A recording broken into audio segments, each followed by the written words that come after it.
Yeah, I'm the Kool Uncle. Yeah, I'm the Kool Uncle. Yeah, hey, I'm the Kool Uncle. Yo, you now tapped into the Kool Uncle Podcast. Thank y'all for coming back and tuning in with the Kool Unks. Today we're going to talk about, what's been going on in the news, the media, and around the world and all that good stuff. One decision could change everything, right? Everything. 35. 35 years? Hey, man. Karmelo. This could have been avoided, or couldn't it? Could it? I don't know. I wasn't there. What y'all think? Yeah, tell us what y'all think, because I know this case been taking over the waves lately. You feel me? Everybody got an opinion about it. Everybody feel it was racial. Some people feel it was, he deserved what he got. Some people to feel like, the kids was bullied and they picked the wrong one, or or they picked the right one, or whatever the case may be. But all in all, it's a sad case because it's a lot of young people involved, and unfortunately, these young people had to go through this experience. But at the same time, is it the parents' fault? Where was the parents? Where were the coaches? Where was the adults? You feel me? Can the adults prevented this? Could the school prevented this? Or what's going on? Is it deeper than what we see on the surface? Because they said one friend act like he didn't know him, and then come to find out he got so many pictures with the guy. Dang. Well, I think we got a lot to unpack. It's a lot going on. We got a good amount of time to unpack this, man. So let's start from the beginning. Okay. Let's start. Take us there. Take us through there. Let's start from the very beginning. Let's just talk about what we know. Okay, let's facts. Let's talk about the facts, right? Right. And then I think we could jump into the psychological side of things. But right now, let's talk about the facts. What do we know? We know that Karmelo was sitting down in another school's team tent. Yes, that's true. Yeah. Doesn't matter. It shouldn't. It shouldn't matter because it was raining. As an athlete, yeah, I've sat in other people's tents before. Right. All right, man, bring it to me. We can keep talking. We can just, Yeah, hey, man, good. it's Kool Uncle Kool status. Uncles, Bring it right here. I've sat in other people's tents, right? Right. And I didn't worry about if something was going to happen to me because I had homies from the other schools. Right. And I think what we do know is he was invited. We definitely heard he was invited to in the tent, right? Yeah. Now, what I could say about that part is we done all been across some homies or some situation or know of some situation where somebody done sold somebody out. You feel me? Right. And this was a case of somebody selling somebody out. For sure. He lined them up real quick. Yeah, for real, right? Yeah. But that's here nor there. Mm-hmm. So we know he was under the tent. Right. We also know he was minding his own business. Right. And the reason we know that is because everything was cool, calm, and collected. When he was sitting there. Yeah. Up until the other crew came walking up. And when the crew walked up, they approached bro. They went straight to him, and you feel me? And that's when it went down. That's when it went down. Literally, what, less than 30 seconds? Less than 20. And boom, what do we see? And this is where it gets a little sketchy, right? Because the footage was grainy. We couldn't zoom in enough, so you couldn't see what really went down. All you could do is make an assumption of what happened just by how everybody reacted. Well, no, I don't think it was an assumption. I think between the testimony, man, we know them people was up there lying. And what we too. saw in the video when you zoom in, you could see that there was a shove, and they admitted that there was a shove. Right. Now, I think the real question comes down to in that moment was the stabbing justified?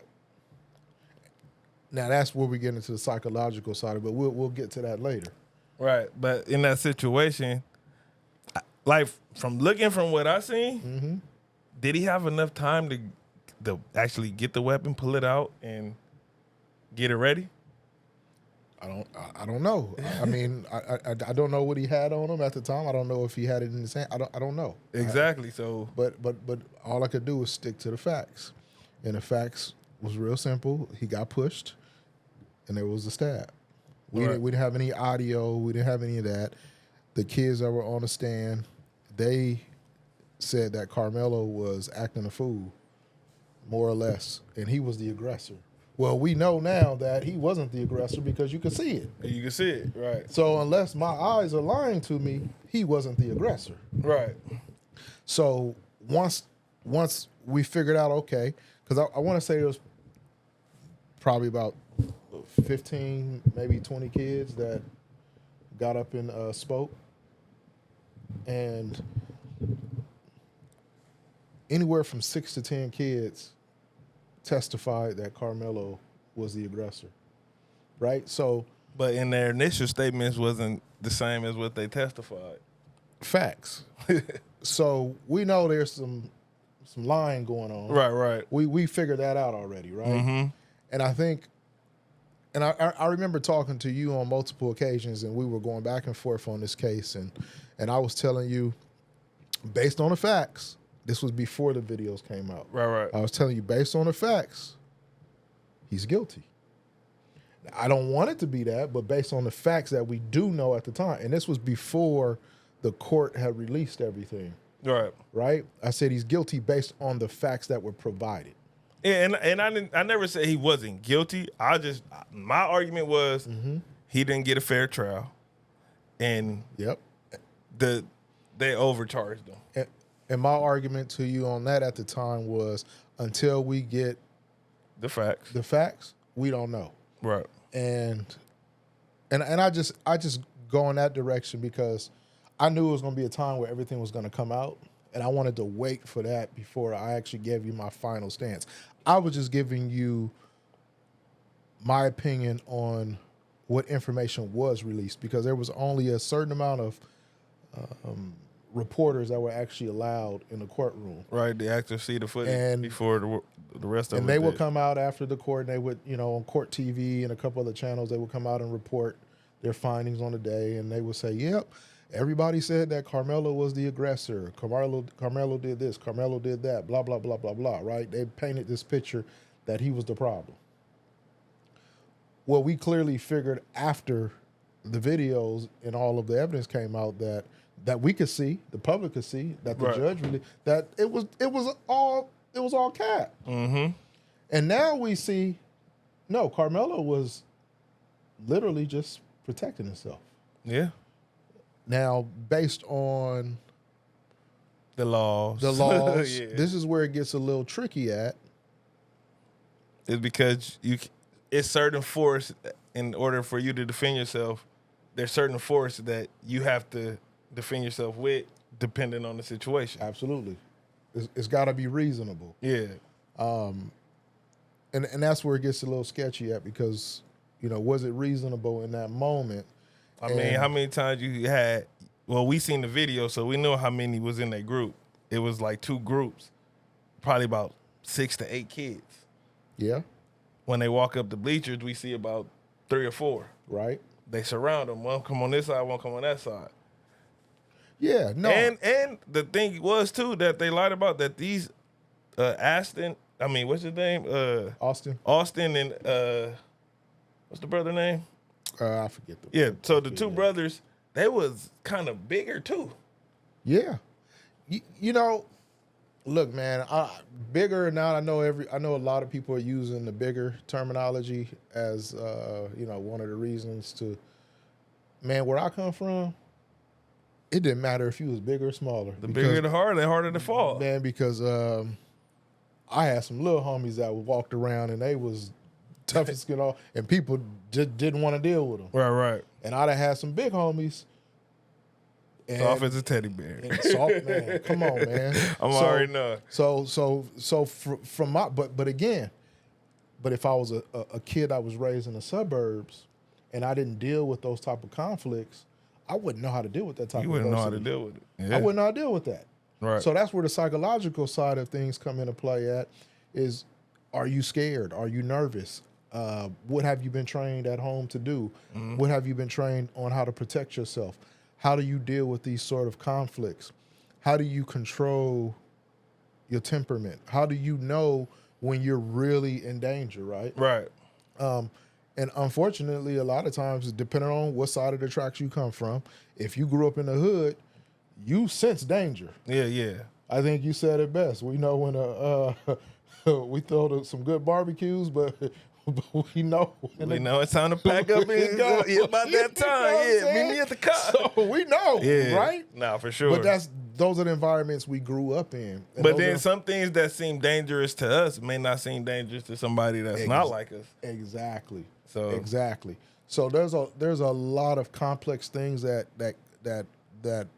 kind of go into the thought process of a kid like that. And the thing about it is we don't know what he was thinking because he didn't get on the stand and testify. And this is where I have a hard time understanding what was going on in this lawyer's mind, because the first thing I thought to myself was, this kid, who else could tell the story better than how they was feeling in the moment? Unless you got put in a trick bag, whereas your lawyer is in cahoots with the prosecutor and in cahoots with the DA. Now you get outcomes like this. No, for sure. But no, there's pictures of his lawyer. Okay, come on, talk to me. Hey, talk to him me. and the DA, they say that his lawyer and the DA used to be partners. They worked for the same law firm. Yeah. And that's not unusual. That's not unusual, but there comes some bias. There comes some favorites. There comes some favors. There comes some, hey, turn your back on this. Don't look this way. Don't call out this. I could definitely see that, and I'm not defending anything. But what I will say, without a doubt, 100%, without a doubt, I'm going to say that lawyer was not good. He was horrible for Karmelo. For sure. I will say that without a doubt. And there were some decisions that he made that I scratched my head on and said, that just doesn't make sense to me. And then, so you supposed to get, the juror is supposed to represent the people, right? Okay. All people. It shouldn't be, if I'm from a certain community, there should be some people from my community as well as other people. Mm-hmm. I got you. He didn't get that. No, he didn't get that. He didn't get that, even though, but that goes back to the lawyer, because the lawyer helps pick the jurors. Yeah, that's true. So, and if we back up even before the jury selection, there was a grand jury that decided that this was gonna go to court. So I think the decision was made. It was been made, yeah. In that grand jury, because if anything, he should have been charged with manslaughter. And how does he move from one county to another county? Yeah, I don't have the answer. Yeah, me neither. But that don't even sound right. But I do know that the grand jury decided to charge this kid. Yeah, because he was a kid. He was 17. Yeah, as an adult. And charge him with murder as opposed to manslaughter, or even say, you know what, we can't even justify taking this kid to court because he was protecting himself. Now, those grand jurors, they saw the video. Oh, yeah, they seen it HD. Yeah, and I want to say they saw a completely different video that maybe we haven't They had seen. the video of the kids, because we know when there's altercation going on, the first thing kids are going to do is pull out that phone and start recording. Yeah, that's super suspect too. But then again, maybe they didn't record when the altercation. They was just kind of looking like, man, they tripping. Well, right? Conspiracy theorist says that some of the kids have footage and somehow somebody took the phone and mysteriously it got erased. And then I seen another video where this is on video, so these are facts. Yep. There's a guy comes down. I don't know who else had a weapon there, but he comes down and puts something in the trash can, then he takes it out and put it in he tucked it away and walks away. Do we know what was tucked? Well, we don't know, but the conspiracy theorists say got you. Somebody else had a weapon. Mm-hmm. No, it for sure is some funky business going on. I have a hard time processing all of this because I'm like, man, how did the grand jury even come up to the point to where they said we're gonna send this kid, we're gonna process this kid as an adult and we're gonna put him on trial for murder? My thought was, if anything, if you look at what manslaughter, the definition of manslaughter in Texas, everything that went down on that day described manslaughter, in my opinion. It didn't describe, if not self-defense. murder. I think the self-defense is hit or miss. Right. But I think it was on them to prove self-defense, right? Right. But manslaughter, I think if I'm going to justify anything as a grand jury, but again, we don't know what they saw, but what I would say is I don't think I could have charged them with murder. But even like the similar case that happened in Texas where the young white kid killed the Hispanic kid. Absolutely. They was fighting. These are great points. And he only got 10 years. And I don't know. And there was another case where the kid was only charged with manslaughter too, not murder. And some of them took a deal too. Yeah. So there's another, another layer to it. Exactly. But did Karmelo even get offered that deal? I don't know. See, that's another thing. Because if he got offered the deal and he didn't take it, now that changed the whole argument. I have a hard time processing and trying to understand why they didn't go with manslaughter. We know. And I'll tell you. Well, look, I'm not gonna agree or disagree with you because here's the reality: we got fans that are on both sides of this, right? Right. And shout out to y'all. I don't want their opinion to be smothered by what we have to say. I mean, but it's our opinion. They got their own. No, absolutely. You feel me? And I'm conflicted. Everybody not gonna agree with 100% of the stuff we say. I'm definitely conflicted for the simple fact that I really want to know. I want to know Karmelo's side of the story. We definitely. I want to know I want to know what he was thinking. And the brother. Yeah, absolutely. Why the brother didn't take the stand?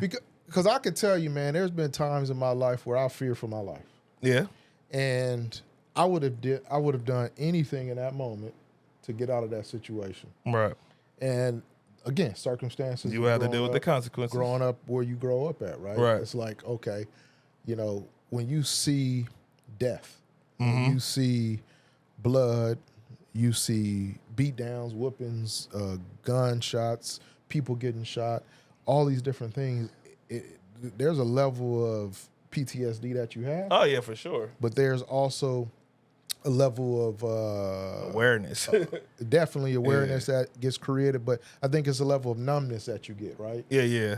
To where you just kind of get numb to certain things, right? Mm-hmm. So I try to put myself in the situation of Karmelo. If I'm sitting down chilling the way he's chilling, and these kids walk up to me, and I try to think about it even as an adult, right? If I'm sitting down minding my own business, and some people walk up to me, and I'm not going to throw the color thing in it, but I'm just going to say if some people walk up to me and stand around me, I'm going to feel threatened. For sure. I'm going to feel I feel threatened when the police walk up to me. For real. You know what I'm saying? Yeah, and it's just a natural reflex that I have because of altercations and situations that I've had, right? Right, and then you seen. So the difference is dealing with the police, I can't do nothing in the moment. Right? You can't, no. But if I'm dealing with some people off the street or whatever the case may be, my reaction is going to be different. I mean, you got to think about it because in most cases, when you think when I say police, I'm talking about the good ones. Like when the good ones approach you, they not looking to harm you necessarily in that moment, unless unless it's some deeper shit going on. My experience has been with police. I feel the energy the second I'm dealing with them. Yeah. Even if it's an officer that walk up and giving me a ticket, right? But what I'm saying is like the officer has protocol. He can't just walk up and just harm you. Facts. You feel me? You have to do something in order for him to react, unless he just. We know the reality has been situations where that hasn't worked. But what I'm saying is, I'm talking about a police to the civilian. Right. A police if anything, if he try anything, there's people put in place to I guess you want to say check them or put them in check. Yeah. Versus I where get it's what you're human, saying. like It's it nobody. depends on who you dealing with that day. Yeah. So I mean, I'm like I feel like if I'm sitting in the bleachers and somebody walk up to me, a group of guys walk up to me, even now as an adult, the first thing I'm going to probably do is I don't know what I would do because I don't even expect for something like that to happen right now as an adult. Right. For anybody to walk up on me, hover over me, let alone damn near put their privates in my face, and then shove me like a full, like lineman, officer lineman shove. Right. Like I don't know how I would respond to that, but I Yeah, man. Like I'm conflicted with that because I've never been in a situation like that specifically. I have been in situations where it's a neighboring, there's some street beefs going on, and you know what I'm saying? But it's almost like I know it's coming. right. You feel me? Mm-hmm. I think it's a difference between when I know it's coming versus when it's just random. Right, and that go back to your experience, like how you say, like you've been through situations where you could look at a person and already know what type of energy they coming with. Yes, absolutely. Like you could look a person in the eye and you could know. And that's why hearing his story would be so critical. And I'm sure one day we will hear it. I right? mean, we should, because I'm honestly, he been charged. He can't get double jeopardy. They can't extend the time. They can't do nothing. All they can do is fight. But eventually, I mean, of course, he probably said after he, fight the appeals and go through that. Let me ask you this, D. What holes would you poke in this storyline? Like, what do you think went wrong in that situation when those kids approached Karmelo? Or let me ask you this. We got our nephew on the set right now. Right. What would you teach him? Like, what lesson would you give him about this situation? I teach my kids to, of course, protect themselves, and if necessary, defend yourself. But in that situation, I would have told my son to get up and go find somebody because you outnumbered. Like, never choose your battles wisely, because you can't win all of them. It's not this. Some battles aren't designed for you to win. Now it's a 4-on-1. Definitely get up out of there and go find some people you familiar with. Do you think he had a chance to get up out of there though? I mean, he's a track star. He sometimes running is all you can do. Yeah, but they surrounded him though, bro. And then also too, why would you even think that it's a threat? Because you a chill kid minding your own business. Yeah, I mean, but that's what I'm saying. I'm thinking of the outcome of it, like trying to reverse it. If I'm nervous, if I'm nervous, sock the biggest one and run. Yeah, but if you can't run, you can't run though, because you're surrounded. Yeah, I mean, you saying you like push through the people to get up out of there, but why can't you stand your ground though? I mean, you can, but being a black man in America, you see what happens when you stand your ground. Some people would argue that color has nothing to do with this country. I mean, and some people don't live the life of a colored person. You make that assumption, and if you do, you have to check yourself and look in the mirror, because this happens to more of us than we know. Just because you haven't experienced it, a lot of us have. Come on, okay. So at the end of the day, if you feel like your black experience ain't the same as the majority, that's just you. You one duck in the pond. You're not the whole pond. Though. Yeah. You're not all of us. Like, we all have our experience dealing with certain situations, but in that situation, I would hope my son know how to, like, bring the energy down and then make an exit.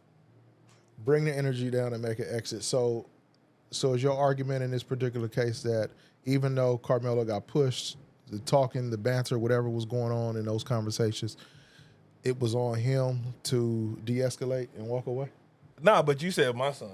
You feel me? No, for real. I mean, Now, I get it, yeah. now that's what I would teach my son, because knowing Okay. what the outcome is. But in that situation, defend yourself, son.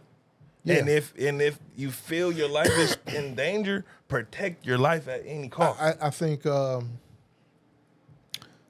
think our messaging has been very similar growing up. Like, my parents always taught me to protect myself, right? Right. If I came home and I told my parents I got beat up, you would gonna probably get beat up, me then they gonna right? take you to the other kid, and y'all gonna fight Right. again until you beat them Right. up. Yeah. But I also think there was a level of preparation in terms of how to de-escalate. Right. And I think self-control is something that is underrated and something that really needs to be discussed in the Black community, even more than what it is, because having that skill set is everything, right? Right. How to control the moment, how to control your anger, your temper, how to even de-escalate to where your vibes and your energy gives off some sort of pulse to where it can help bring that other person down, right? Yeah, and you know, it's certain ways to do it. Cause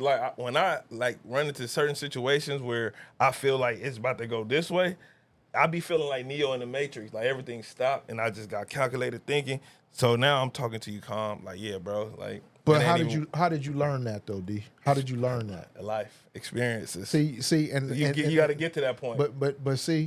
But getting to that point might have been Karmelo's moment of getting to that point, and the lesson failed. I mean, or it just didn't go his way, right? Maybe he did everything he was supposed to do. He could think of, and it just failed him, right? Yeah. But what if that was his test in time? What if that was God's way of teaching him adversity and how to deal with certain situations? But in that moment, it was all bundled up in that one moment, right? And like we started this out, it's all about decision making at the end of the day. And he made a decision that some of us would have tried to run away. Some of us would have tried to fight it out. Some of us would try to have, you feel me? Some people would have did it differently. So, like, in that moment, like, I can't really, like, say he was right or wrong, because I wasn't there with him. But if I was there with him, we would have been fighting it out, because I would have took the first swing on the biggest one, and then you better have my back and take over the other one. But like I said, he was by himself. And then the other guy that he knew that invited him to the tent, you a punk ass bitch. And then you heard it from me first. No, that's real. Yeah,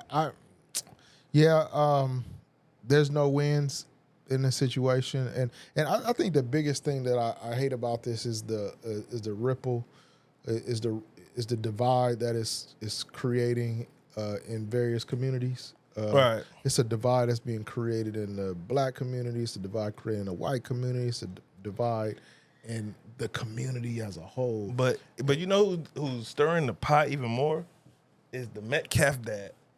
Oh, for sure. Like, just shut your ass up and go mourn.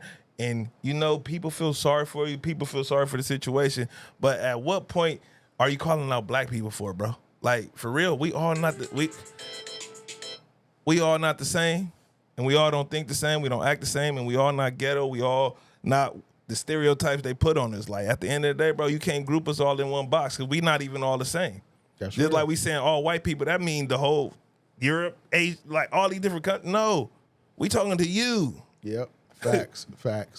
You bigot. Yeah, what's so messed up about this country, man, that racism assists in it. I mean, the racism is built into the DNA of this country, and no matter what, when it's black or white, black or whatever, white or whatever, it's always gonna be the racial. They're gonna pull the racial cards. Yeah. But I was watching this interview with Jaylen Brown, the basketball player. Yep. And he's saying, like, the most of the stuff we see on these apps, they're controlled. Oh, for sure. Media's controlled. Yeah, people come together to give us the topics we talk about, the things we do in our life. No, absolutely. He who has the bag controls the narrative. Yeah. Which is why you see a lot of the media companies being bought out by certain individuals. Yeah. And because they want to control the narrative. They want to control the world. That's always been the name of the game, right? Right. I mean, even when you reflect on the music business, he who has the bag behind him is the one who is the superstar or the biggest person out there. Right. Right. And a lot of times those decisions are not being made by people that look like you and me. No, most of the 99.9% of the time. You know what I'm saying? So if the narrative sounds good to them and it helps with their agenda, then yeah, we're gonna put that $2 million behind you. So at the end of the day, man, like, do you feel he deserved 35 years? I for sure. No. I think based on what we do know, I think one, there's a strong chance it should have never came to a court. He should have never been tried, put on trial. The other thing, it should have been tried as a minor. If they decided we're gonna put him on trial, should have been tried as a minor, and at worst, it should have been manslaughter. And do you think the brother should have been held accountable for his position on the whole event that took place? How do you define accountability in this situation? Sometimes they charge people for being aggressor. The aggressor. Like, if you never would have did this never would have happened. Yeah, absolutely. I think there's some legitimacy to the whoever did the shove, and whoever was involved in the physical touching of Karmelo should have. Now I don't know which brother. I don't know if it was. We don't. We don't know. So I'm sure they know. Yeah, they know for sure, and. Maybe that's why he didn't testify. Even with the one that is alive, his story has changed multiple times. Right. And a lot of that is fear. A lot of that is culture relevance. How am I going to be perceived in my culture? How am I going to be perceived with my persona, my personality, who I carry myself when I'm actually, at school or in my community, and what I've been brought up to believe and know. So there's a lot of conflicting things that are going on here, but yeah, to answer your question, I think whoever was the aggressor should have been charged with something, because had they not did that, none of it would have jumped off. Exactly. Some people are arguing, well, Karmelo should have never been in that tent. Bullshit. Karmelo was invited in the tent, and even if he wasn't invited into the tent, you heard the rumor that the Metcalf brothers was suspended. They weren't even supposed to be there. I heard that too. So I heard that too. But what I would tell you is again, I'm going to revert back to my days in high school at track meets. That was a long time ago. Hey, I'm an uncle. That's what they gonna say, man. That was like 20, 30 years ago. It don't matter. What does matter is at track, and I ran track. Right. And we mingled with each other, bro. In fact, it was like a thing. Like, oh no, we gonna go hang out over there because them the girls from the other school. Yeah. You know what I'm saying? And them the homies that I went to elementary with, or them the homies I went to middle school with. Or they live in my neighborhood. Or they, right? Like, I know them from somewhere, or that's my cousin's such and such people. But it was normal to go at a track meet. Now, at a football game? Oh, yeah, nah. No. You better stay on your side. You stay on your side of the turf. Only time you cross the turf is when y'all slapping hands at the end of the game, right? Right. Because before the game, it's certain things you just don't do, and you knew that, right? Right. You don't go to the middle of the field and stand on the other their team. logo. Yeah, no. You when you doing your warm ups, you know what I'm saying? You do your jumping jacks, and you count loud. 1, 2, 3. You know what I'm saying? You do your thing, right? But that's intimidation. But you don't cross that line. Right. Right? That's etiquette. But there's no doubt in my mind, if I did cross the line, I wouldn't worry about not coming home safe. Nah, because you got a whole team behind you. Come on, and now, he got some people in the stands. Now at a track meet, I'm a stand by this. It was okay to do that. That's what you just. And then not only that, it was a damn storm going on. It was a rainstorm going on. Hey man, so, I had a similar story though. I played at Lakewood. We played varsity basketball against Compton. They had DeMar DeRozan at the time. Okay. So we We down by 5 points with 5 seconds left. 5 seconds left. No lie. I am not exaggerating this story. We down 5 seconds left. They got the ball. Inbounded. My boy, no, I steal it, and I pass to my boy. He get the layup. Boom. Now we down 3. Pass the ball in. I force the turnover. My boy steals it again. Then he passes to my bro in the corner, Patrick. Patrick shoot the 3, miss it, get fouled. Knock all 3 free throws down. We go to overtime. We beat them.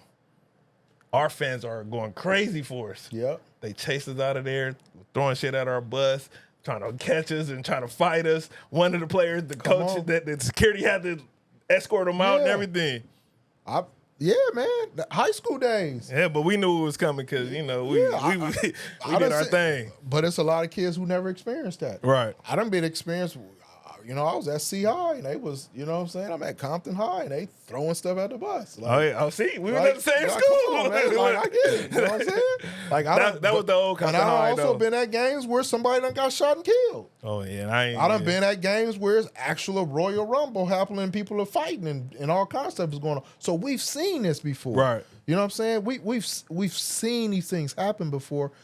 Now, if I'm that kid that's in that situation, the circumstances are clearly different, right? Right. And they work different and they could get complicated, but I didn't have to worry about the opposing team like tripping on me at a track meet. Track meet was like the boringest thing ever. And now they're also saying that I don't know if this facts or not, so don't quote me on this, but they saying that there was a previous beef between them. Y'all heard that too, but we don't know. Right? Yeah, man, I'm just saying what they said. I ain't saying what I know. I'm just saying what they said. I don't know, man. I'm disappointed in the whole situation, but my takeaway from the whole situation is, any of the youngins out there, and the adults that are raising these kids and really get the candy. Talking to these kids. You got some candy. Eat it. You about to drop it? Oh man! All right, man. We're gonna finish this up, man. The young nephew says it's time. The Kool Unks is out. Until next time. Y'all. Peace. I'm the Kool Uncle.